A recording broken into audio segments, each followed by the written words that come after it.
자, 박은영 씨, 네. 요즘 한국 영화 보면요, 아이돌이나 걸그룹 멤버들이 출연하는 그런 경우가 참 많아진 것 같아요. 그렇죠. 그래서 아이돌 중에서도 연기하는 아이돌을 연기돌 이렇게 부르잖아요. 연기돌, 연기를 돌멩이처럼 딱딱하게 한다, 뭐 그런 얘기인가 보죠. 아니죠. 네. 네. 오늘도 이렇게 벨벳 꼬이신 거 보니까 아무래도 연기돌들에게 한 말씀 하고 싶으신가 봐요. 할 말 많죠.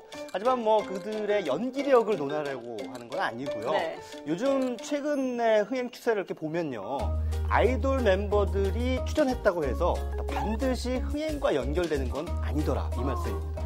아이돌이 곧바로 흥행의 보증수표는 아니다. 이 말씀이 하고 싶으신 거죠? 그렇습니다.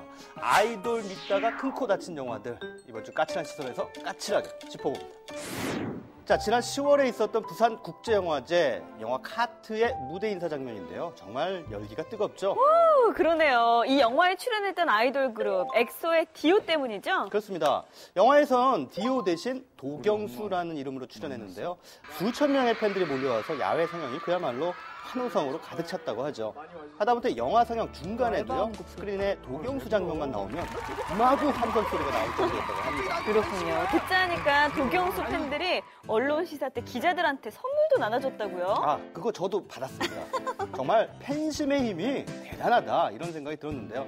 어쨌든 그래서인지 영화 카트는 개봉도 하기 전에 포털 사이트 네티즌 평점에서 팬들의 기대에 찬 10점 세례를 받았고요. 우와. 자연스레 최고 기대작으로 등극했죠. 그런데 막상 영화는 기대만큼의 흥행이 안 됐어요. 그렇죠. 한 주 앞서서 개봉한 인터스텔라의 흥행세가 워낙 강력했기 때문인지 몰라도 이 영화는 100만 명에도 미치지 못하는 관객 동원을 기록하는 데 그쳤습니다. 도경수의 연기도 꽤 괜찮았다는 평가가 많던데요. 네, 뭐 영화 데뷔작으로서는 그럭저럭 성공적이다, 저도 그렇게 평가합니다.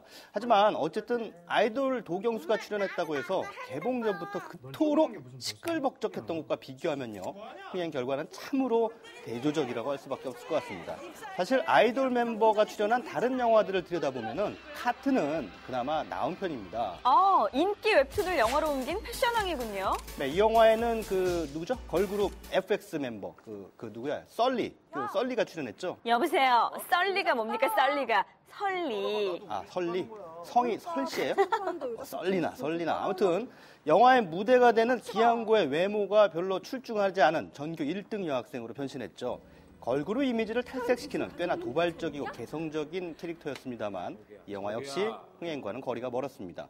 60만 명 정도의 관객을 모으고 극장가에서 조용히 사라지고 말았죠. 사실 아이돌의 영화 출연은 어제 오늘의 일은 아니죠. 네, 어쩌면 가장 본격적인 사례라고 할 수 있을 만한 작품이 바로 이 영화가 아닐까 싶습니다. 지난 2007년에 나왔던 꽃미남 연쇄 테러 사건. 당시 인기 정상의 아이돌 그룹 슈퍼주니어 멤버들이 대거 캐스팅됐죠. 하지만 영화는 비평과 흥행 양면에서 그야말로 연쇄 테러를 당하는 굴욕을 맛보고 말았습니다. 그렇다고 아이돌이 나온 작품들이 모두 다 잘 안 되기만 한 건 아니죠. 제국의 아이들 임시완이 나왔던 영화 변호인 같은 경우는 무려 1000만 명이 넘었잖아요. 네, 뭐 안 되는 경우가 열의 9이라면 잘 되는 경우 한 편 정도는 있겠죠. 자, 그런데요, 이 영화 변호인은 개봉 전후에 오히려 임시완의 존재감이 그리 크지가 않았어요. 영화 개봉 당시부터 임시완을 전면에 내세우지 않았다는 얘기죠. 이 부분은 앞서 보신 카트나 다른 작품들하고는 대조적인 대목이라고 할 수 있겠죠. 이 영화도 있잖아요. 건축학개론. 수지가 또 상큼한 여대생으로 나와서 흥행도 잘 됐고요. 아, 그렇죠.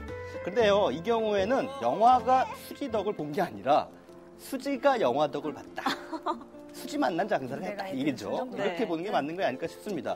이 영화 이후에 수지가 온갖 CF를 다 점령한 걸 보면 말이죠. 그렇게 되는 건가요? 그렇게 되죠.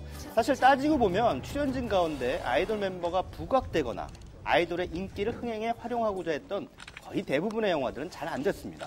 원더걸스의 소희가 나왔던 뜨거운 것이 좋아도 그랬죠.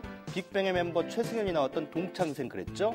자, 이 밖에도 2PM의 옥태견이 나왔던 결혼전야, 소녀시대 유리가 나왔던 노브레싱, 뭐 그런 영화도 있었어 하시는 분들도 있을 거예요. 네. 모두 흥행과는 거리가 멀었습니다. 생각보다 많네요. 아이돌 멤버 출연이 반드시 흥행을 보장해줄 수는 없다. 이렇게 볼 수 있을 것 같습니다. 네, 지금 워낙 대중문화의 대세가 아이돌이다 보니까 아이돌들이 계속해서 영화에 출연하고 있는데요. 아이돌을 향한 뜨거운 환호성, 그게 또 감정이나 덫이 되는 경우가 부지기 있습니다.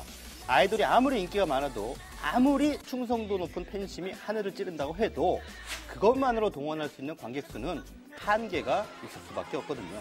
일단 영화의 완성도가 뛰어나야 거기에 캐스팅된 아이돌이 빛을 발하게 된다. 이 얘기입니다. 아무리 인기가 좋은 아이돌 그룹이 나오더라도 영화는 또 영화만의 논리로 승부를 해야 한다. 이런 게 당연하죠. 중요한 것 같습니다. 네. 그나저나 우리 최강희 평론가께서는 네네. 어떤 아이돌 멤버를 좋아하세요? 사실 제가 아이돌이 누구가 누군지 잘 몰라요. 전 아이돌 아니에요. 네, 그 동방신기 출신의 박유천 씨, 네. 지금 JYJ지만 그 사실도 사실 영화 해무 개봉하면서 처음 알았어요. 어머나! 그리고 설리가 FX 출신이라는 것도 처음 알았고. 어머. 그런데 정말 모르시네요. 하지만 그래도 제가 아끼는 아이돌 멤버는 한 명 있습니다. 누군데요? 바로 수지입니다. 수지? 네. 그렇다면 문제 드릴게요. 수지가 어떤 그룹의 멤버일까요? 당연히 소녀시대. 소녀시대요? 네. 언제부터 소녀시대 수지가 있었나요? 야, 정말 우리 최평론가께서는 영화밖에 모르시는 것 같습니다. 아니. 지금까지 영화밖에 모르는 최강희 평론가의 까칠한 시선이었습니다. 수지 소녀시대 아니에요? 땡!